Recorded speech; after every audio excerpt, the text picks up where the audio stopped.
ದಾನವ್ರನ್ನ ಹುಡುಕಕ್ಕೆ ಆಕಾಶ ನೋಡೋದು ಬೇಕಿಲ್ಲ, ಪುರಾಣ ಕೇಳೋದು ಬೇಕಾಗಿಲ್ಲ, ಕಥೆ ಕಾದಂಬರಿ ಓದೋದು ಮೊದಲ ಬೇಕಿಲ್ಲ. ಹಡ್ಸಿ ಮಕ್ಕಳೇ ಎಲ್ಲ ಸಿಗ್ತಾರ, ಕೈ ಕೈಯಾಗ ಕಾಲ್ ಕಾಲಾಗ. ಬ್ಯಾರೆ ಕಡೆ ಹುಡುಕ್ ಹೋಗೋದ್ರಾಗ ನಮ್ಮೊಳಗಿನ ಮನುಷ್ಯ ಸತ್ತ ರಾಕ್ಷಸ ಕೇಲ್ ಚಾಲು ಮಾಡಿರ್ತದ.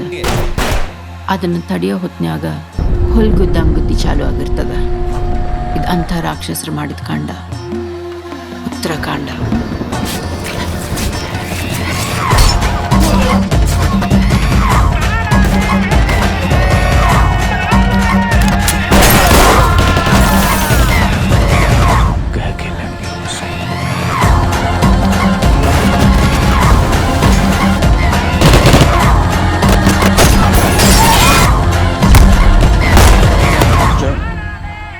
बाप का, दादा का, भाई का, सबका बदला लेकर अतरा फैजल